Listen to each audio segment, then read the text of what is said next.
day, a new morning. I had breakfast, packed my things, and moved onto the road to go to a new place by hitchhiking. I caught the car literally 5 minutes later, which took me to Artyom. Artyom is a city not far from Vladivostok. In Artyom, I got into a new car and then a regular bus stopped and picked me up. I have never had anything like this for a regular bus to take me where I need to go. In general, we are moving on, we are going well, the road is not bad. And where I am going, you will know literally in 5 seconds. Good afternoon, today is the 8th day of my journey, already a week has passed as I travel across our vast motherland. We are continuing to ride, now I have arrived at the Primorye Safari Park. Well, let's go see what's there.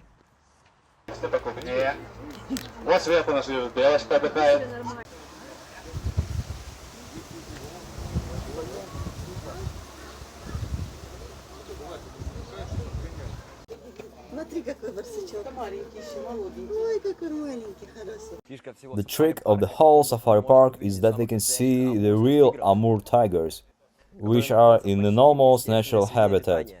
The aviary is limited by the size of a football field, but this is also quite a good size for such powerful predators.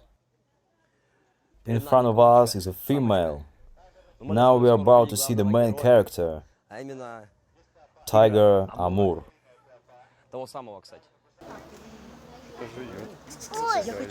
Put it on.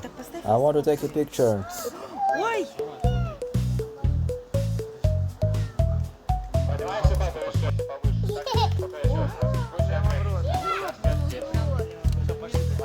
And here is the main character himself, the tiger Amur.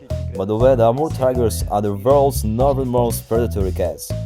This is the same tiger who lived with the goat for a year and a half, and only after a year and a half he had a fight with him. Pussy, kitty kitty kitty.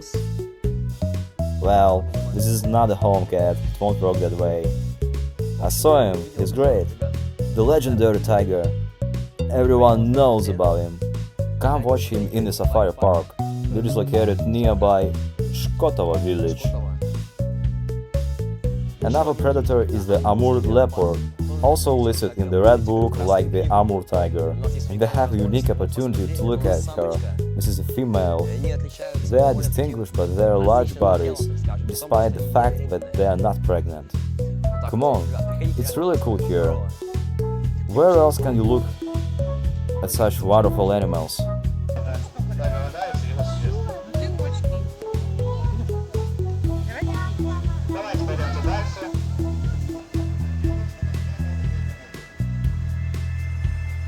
And here is the main symbol of Russia, the bear. But it's Himalayan and brown. They are not large. I thought they would be massive, but they're like plush toys. But with people, they behave aggressively, as I read. It's better not to meet them live. Although they eat mainly ants and berries. Also, without any restrictions, barriers, enclosures, you can look at the raw deer. Better not to touch, otherwise she will butt well. Raw deer. It's cool.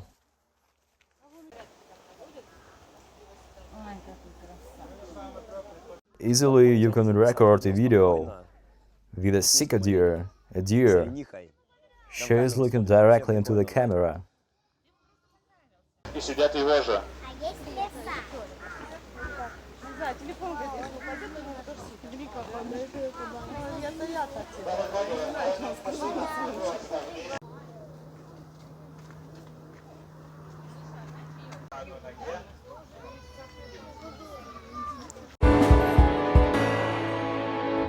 After visiting the safari park, I continued my journey further east. Literally 10 minutes later, the car stopped and picked me up, and we set off at full speed to the next point, which I really want to look at. So I have arrived at a new interesting point by hitchhiking, but I still need to get to it on foot. 9 kilometers along this road, if you can call it a road. It's about 2 hours one way, 2 hours back, 4 hours in total. It's 5 p.m. now. Will I be able to get back by 9 before the sun goes down? I create problems for myself, but that's okay. I will heroically overcome them, the very problems that I create for myself. So what? I left all my things behind, not to trash up the hill with them. I'm not suicidal, am I? I'll pick them up later. Okay, let's go. Already 7 kilometers past, 2 km left to the planned point. The road has turned into mud that never dries up. It's very humid here, and the sun rarely appears here due to the dense crown of trees. We have to move in such conditions. Okay, I hope that it's worth it to please ourselves, and I hope please you, dear viewers. We are continuing our journey. I'm full of energy, full of strength to get to this point and take a break there, because eventually there is not enough energy. And only then we will go down with new strength. I think going down will be much easier.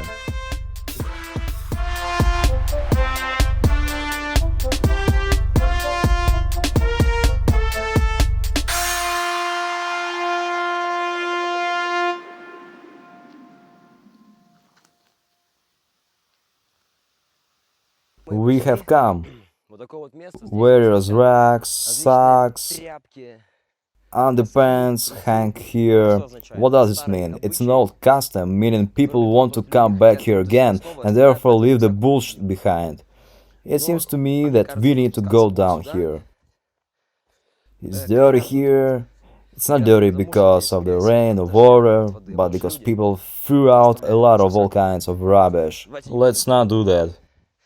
People, please.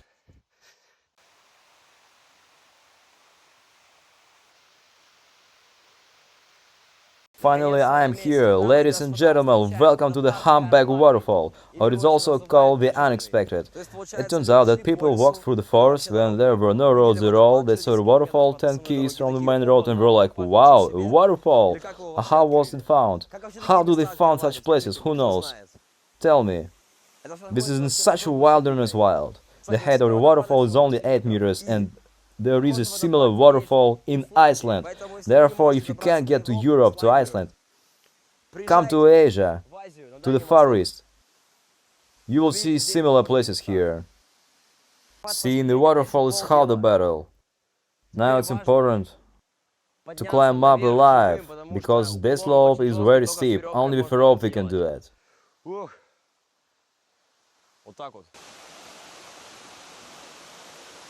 No need to go down. I walked 3 km and kind people stopped and picked me up. As the saying goes, it's better to drive slowly than to walk quickly. As a result, I'm seated and slowly descending, and it has not even gotten dark yet. This is very good. The kindest people in the world live in Russia.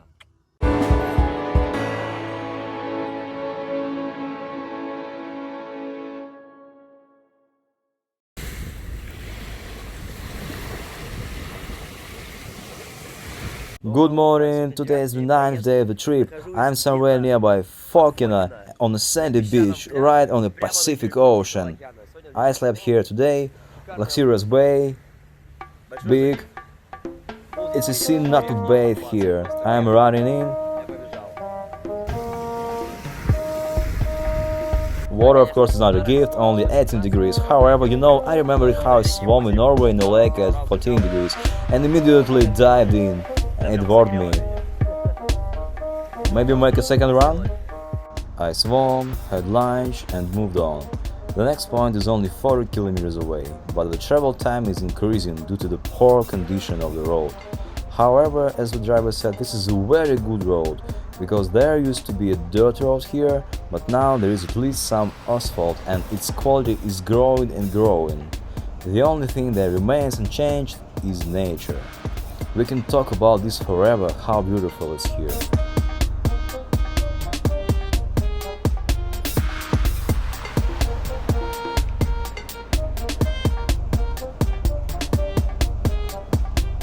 The road to Nahodka passes through the American Pass. Cool, the views from here are already interesting, let's say.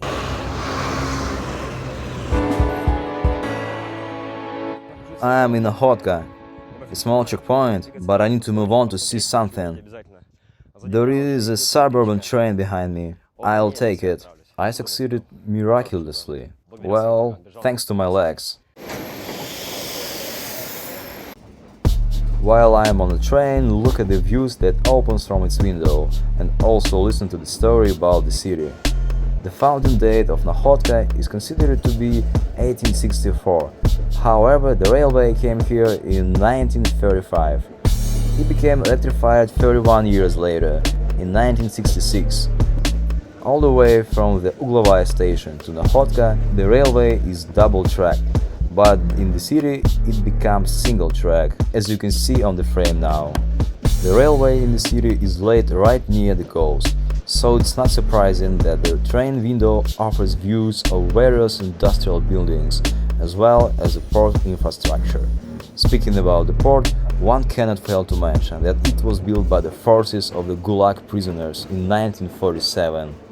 The railway accurately copies the relief of the coast, and during my trip I counted 10 sharp turns. 2 of them were as much as 180 degrees. By the way, now we see not only the port but also the bay, which gave the name to the city. This bay is also called Nakhodka.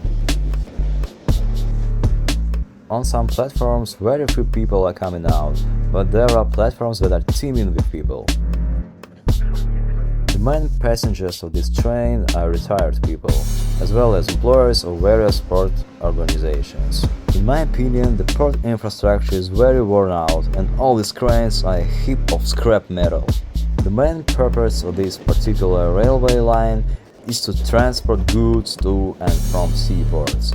You will not meet oncoming passenger trains or suburban trains, only freight cars.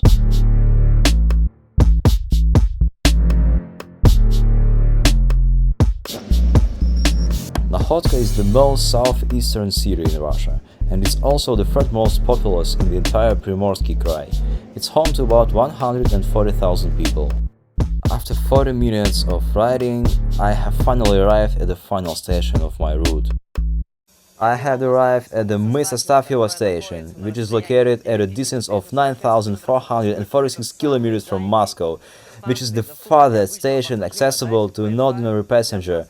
Further trains for us, for ordinary people, do not go. Further you can go only in a freight train car. You know, this is not for everyone. And if you are a civilized traveler, take a train to Vladivostok and then take a suburban train to the Mytsostafyevo station, the farthest passenger station located from Moscow, if we can get to it, my friends. It's very nice. It's time for me to turn back. In Nakhodka, by the way, there are a canal and bridges across it. Isn't Venice for you? But this canal is overgrown with reeds, and they say, for lack of the best, that's good. Oh, by the way, this is a Chinese wall. Let's look at it from the other side. Now it's clear why this building has its name. Because the porch of every store is like a Chinese pagoda, or a Buddhist pagoda. It's clear where it's going. And so that you get confused as much as possible and think that you are in China, on the back there is a gate with Chinese characters, the meaning of which I don't know, because damn it, I don't know Chinese either at the spoken level, much less in writing. Who knows the meaning? Please translate it below in the comments.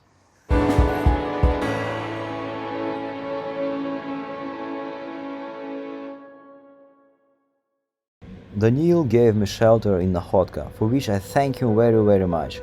Daniil is a hitchhiker who has traveled all over Russia more than once, and he has a lot of friends all over Russia. This morning I got up very early at 5 am to catch the suburban train that goes from Nakhodka back to Vladivostok. I decided to take the entire section. The length of the route is about 200 kilometers. To pass it, you need to spend almost 5 hours. However, the views are awesome on this early, foggy morning.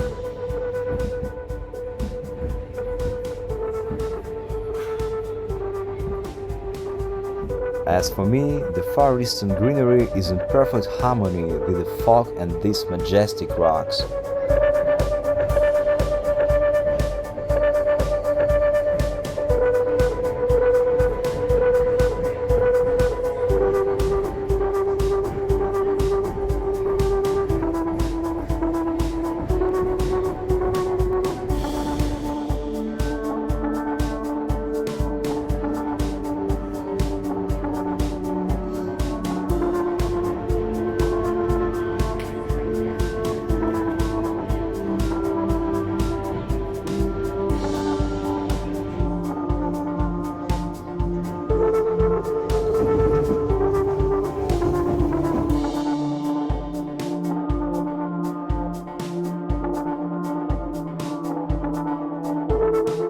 Good morning. Today is the 10th day of the trip.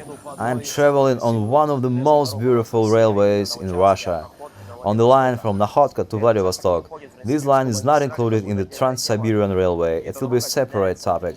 This line is separated from the Transsib at the Uglovaya station. Beautiful passes, beautiful views, beautiful nature. The Far East continues to delight.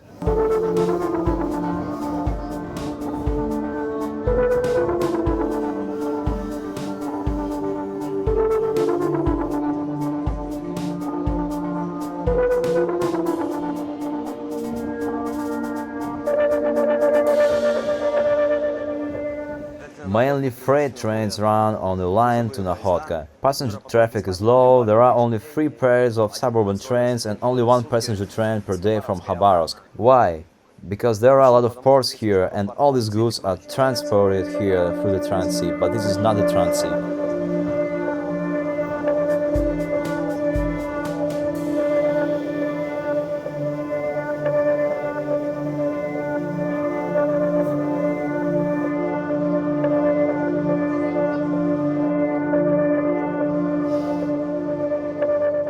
I have arrived at the final station of my route, at the Vladivostok station in the city of Vladivostok.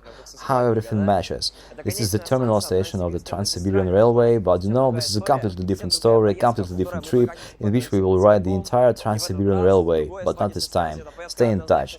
This trip will definitely happen. I swear by my 32 teeth.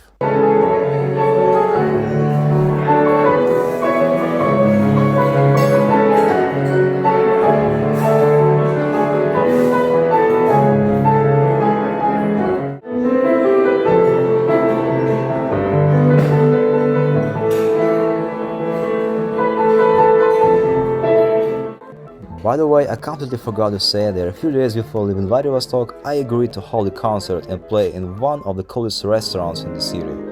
At my recitals, I also play modern music, modern songs performed in the author's arrangement, as well as classical material that would please an ordinary listener. If you recognize a song and you just like how I play, please like it and write about it in the comments down below. I will be very pleased and it will also help in promoting my videos.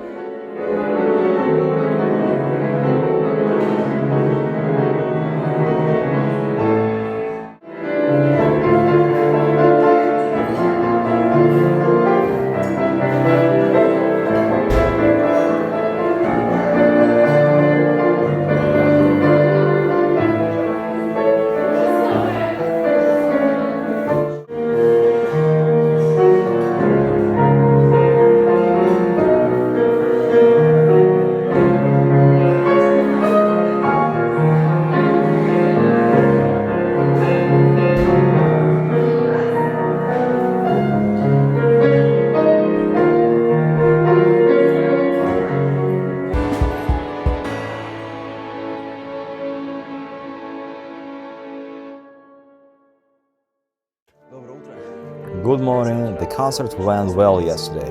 Today is the 11th day of a trip and it's not very great. Do you know why? Because I rushed headlong into the train to get out of the city, took it, and when I sat down I discovered that I had forgotten my tent at Nikita's home, who had sheltered me. This is a bummer. Now from some station, it's not clear where on the outskirts of the city I have to go back to the center, but it's okay, it happens. What a shame. It's good when you have someone to cover you. Thanks to Zhenya for bringing my tent, respect to him. The kid also rides across all of Russia and came from Moscow. Moscow region, Sergeyev Posad, by hitchhiking. Be the cat, yeah, it's a very big future. He will send me the pics of them traveling with the cat, so I will put them here. So guys, get inspired. There are a lot of travelers in Vladivostok who travel throughout Russia.